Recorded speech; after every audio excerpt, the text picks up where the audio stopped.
सेहत के ऊपर अटैक करेगा, तुम जय पाओगे।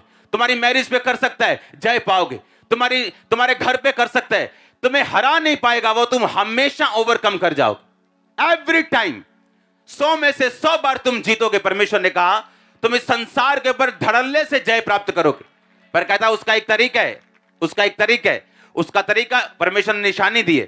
कहता जो कुछ कोई मुझसे पैदा हुआ वो संसार पर क्या प्राप्त करेगा? जय प्राप्त करेगा। आज 17 जनवरी है ना, 17 है ना आज मेरी एंगेजमेंट हुई थी। हाँ, अब सुनो ध्यान से। 5 जनवरी मेरा बर्थडे था बर्थडे। मेरे बर्थडे वाले दिन मुझे मालूम नहीं था कि मेरी मैरिज या एंगेजमेंट इस 17 जनवरी को हो जाएगी। कौन लड़की होगी कुछ पता नहीं था। इमेजिन कर सकते हो। लेकिन इसलिए जब वो गीत गा रहा था, गाना वो लाइन गाना के लिए 1 सेकंड के लिए बिना म्यूजिक चेंज किए, जो वफादार होगा वो वारिस भी होगा, मैं उसका खुदाबंद रहूंगा। अब 9 साल 10 साल मिनिस्ट्री में मैं वफादारी के साथ चला था, और उसने कहा था जो वफादार होगा वो वारिस भी होगा।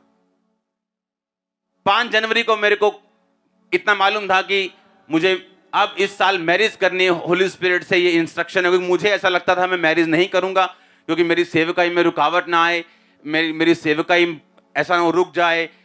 मैं ज्यादा काम करना चाहता हूं, लेकिन होली स्पिरिट ने बोला काम ज्यादा होगा अगर तुम मैरिज करेगा, नो प्रॉब्लम। तेरी डिस्ट्रक्शन सब चीजों को छोड़, बस मेरी बात को सुन।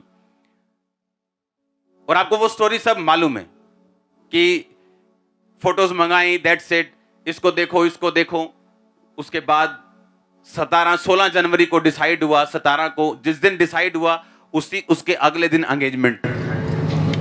और मैं ये अपनी टेस्टिमनी दे रहा था, एक बहुत बड़े लॉयर है उनको, कि एंगेजमेंट के बाद जब हम बैठे थे तो तब बातें चल रही थी।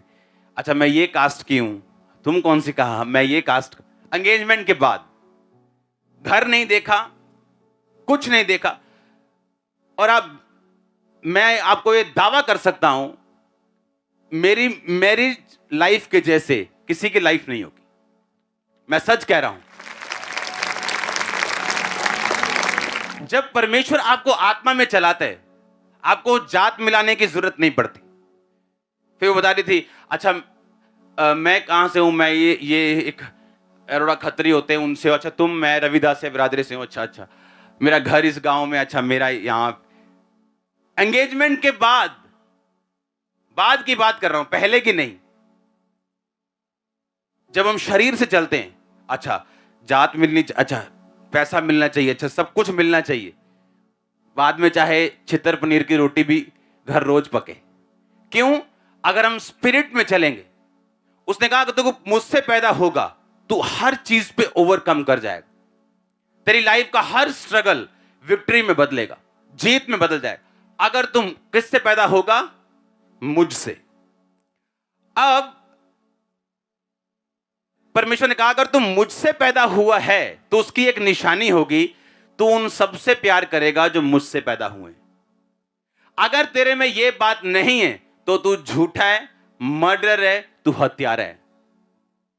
आप जानते हैं हेवन फुल ऑफ सरप्राइजेस होगा, क्योंकि जिन लोगों को आप स्टेजेस पे देखते हैं वहां पे वो लोग नहीं होंगे। बहुत से लोग जिनको आप बड़े बड़े स्टेजेस पे देखते हैं वहां नहीं होंगे। और आप हैरान होंगे ये कैसे हो गया, ये तो फलाना नहीं है, वहां रहता था। और आपको मालूम होगा कि ये स्वर्ग में है ही नहीं। सामने से हालेलुया बोल के सरमन देना या मिनिस्ट्री करना या गाना या बैठना या बिलीवर बनना या वॉलंटियर बनना, इस बात से आप स्वर्ग नहीं जाते जब तक आप अंदर से अपने भाई से प्यार नहीं करते। और आज इस चीज में लोग फेल हो चुके हैं, टोटल फेल। और परमेश्वर क्या कहता है? और नुकसान किसका है? नुकसान उसका नहीं जिससे नफरत की जा रही, वो हमेशा आपको बढ़ता मिलेगा। नुकसान उसका है जो नफरत कर रहा है, क्योंकि परमेश्वर ने कहा फिर तुम में अनंत जीवन नहीं रहेगा। जब वो अपने फाइनेंस में चलेगा उसको तरह तरह के एक्सक्यूज मिलेंगे। अच्छा ये अगर ये होता ना तो फिर आप चाक देना ही कम, जे ऐदा हुंदा ना यार फिर सैट हो जाना ही काम।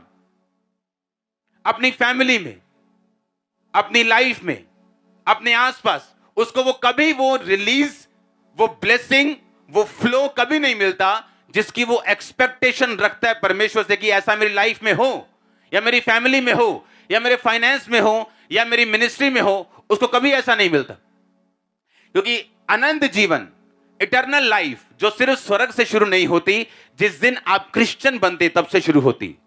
वो आपके फाइनेंस में फ्लो करती, आपके शरीर में फ्लो करती, वो आपके परिवार में फ्लो करती, आपके मानसिक जीवन में फ्लो करती, स्पिरिचुअल लाइफ में फ्लो करती।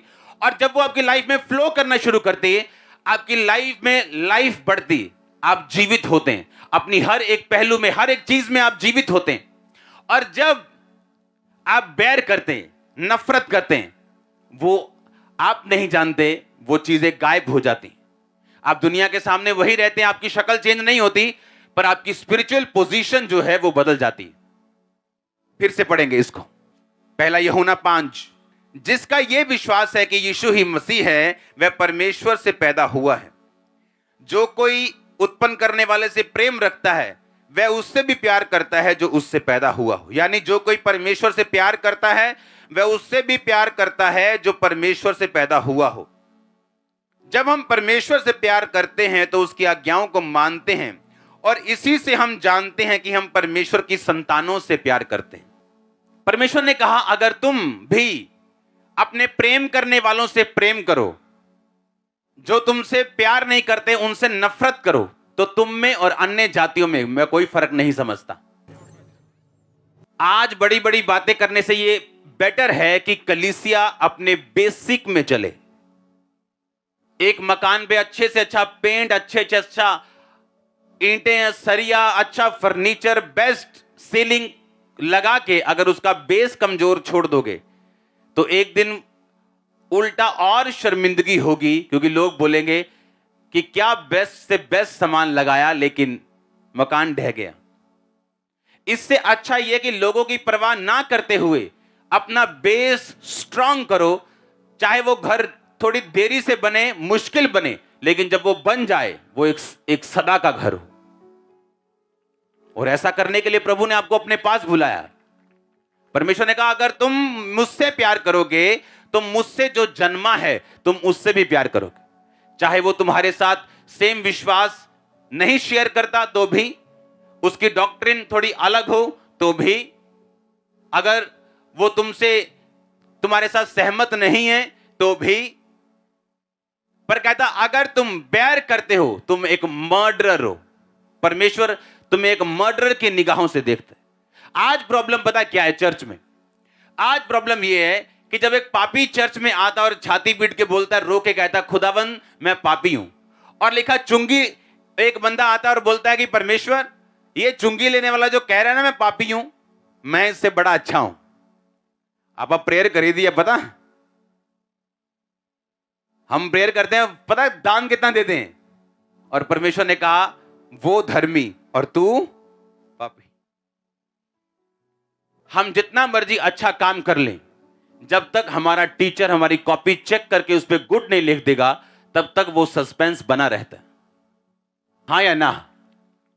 हम जितना मर्जी अच्छा कर लें, जब तक हमारा टीचर उस पर वेरी गुड नहीं लिखता, उसे पास नहीं करता, तब तक वो पास नहीं। आज जब हम बेसिक भूल जाते हैं और बड़ी बड़ी बातें करना शुरू कर देते हैं, एंड में शर्मिंदगी कुर्सी पर बैठ के उन लोगों का इंतजार कर रही है, उनको मालूम नहीं। क्योंकि ये होगा, क्योंकि अनंत जीवन किसी हत्यारे में नहीं रहता। वो लाइफ नहीं रहती जो आपकी हड्डियों में बहनी, वो लाइफ नहीं रहती जो आपके फाइनेंस में बहनी, आपकी लाइफ में, फैमिली में बहनी, वो लाइफ नहीं रहेगी आपकी लाइफ में अगर आप बैर करेंगे तो। हालेलुया।